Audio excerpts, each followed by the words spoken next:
Hello everybody. Today on this session we are going to discuss about the legal framework in India. So basically my first question over here that is what is a legal framework?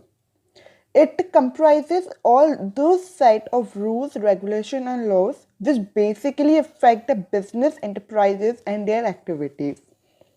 So I will discuss some of the legal framework which can help you out so that you can just understand about it. So my first one is Company Act. I'll let you know that when the Company Act was started, it was introduced in the year 1956 by the Parliament of India. It is a thing which is to be pondered on it. And the incorporation of the new companies and the administration of the existing firm. Basically, the work which is to be done on a daily basis are managed by the registrar of the company. In the Company Act, we just following the process of the registration and the deploy of the responsibility which is to be performed of the companies, their secretaries, director, etc.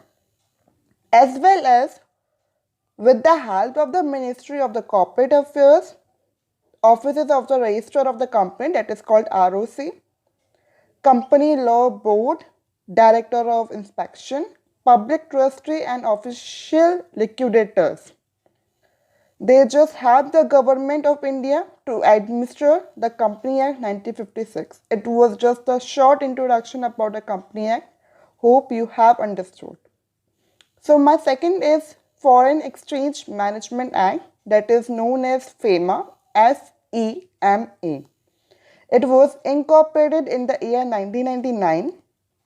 It basically deals with the systematic development and the amendment of laws. It means the improvement of the laws which is basically related to the foreign exchange in the market, whatever we are dealing with that foreign exchange. And the Indian market, it basically deals with that. It emphasizes on the promotion of the external trade, whatever the business we are going to do externally, the payment as well as the organized growth, the maintenance of the Indian foreign exchange market. So basically, I'm just providing with a short introduction of this topic. So I have completed Company Act 1956, Foreign Exchange Management Act 1999, that is called FEMA.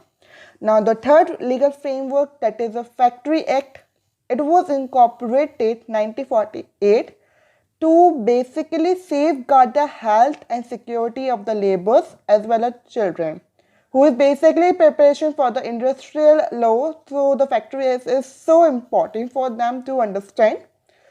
So only the factory employee handed a more worker were entitled to follow this act. In the Factory Act, which are having the handed a more workers are performing their activities, only on that particular place the Factory Act can be followed.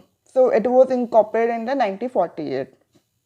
My fourth is Industrial Development Regulation Act 1951. The central government developed this act for developing and regulating industries in India. So basically it was done for the developing and how it can be regulated in India. It was developed by the central government in the year 1951. The basic aim of this act is to control the pattern and the direction of the industrial development.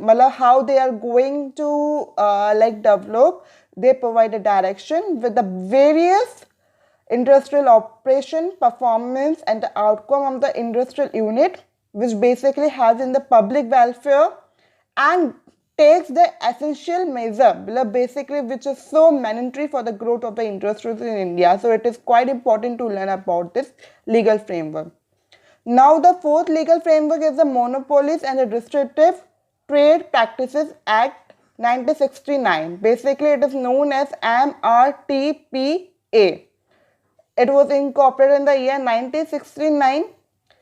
It operates to provide a working of the economic system which basically does not cause concentration of the economic power in one hand. It is developed for providing the control and prohibiting the monopolistic. What is the meaning of monopolistic over here? Basically the same kind of like a business we are dealing with. So it is basically prohibit that the restrictive trade practices and other related matters. So you have to remember it is only for restriction on the monopolist market, right? And it was incorporated in the year 1969. So next one is Bureau of the Indian Standard Act 1986. The government of India enacted this act in order to stabilize Bureau for Marketing and Quality Certification of Good. Whatever the good we are dealing with, they just provide the certification, quality certification, and the cordial development of the activities which just help in the standardization and the other related matters.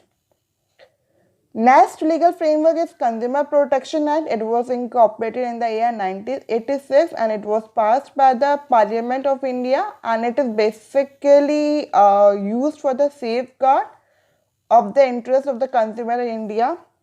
It handles the matter related with the settlement of the consumer dispute and so on by making provision for setting up the consumer council. Like the consumer is facing any kind of problem, they can go to the council for just solving out their queries and like consumer dispute with the kind of the retailer that they are dealing with, so they can go.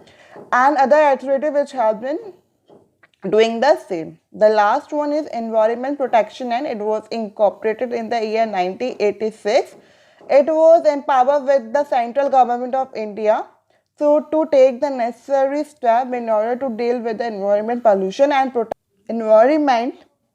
And this also provides unwritten orders to any kind of the officers or the individual for violating the act. This power include prohibiting, regulating or closing any kind of industry or its operation who are just harming the environment. These are the some legal framework which can help you out to understand about the laws which affect the business and their enterprises. Hopefully you would like it, and thank you so much for listening it carefully.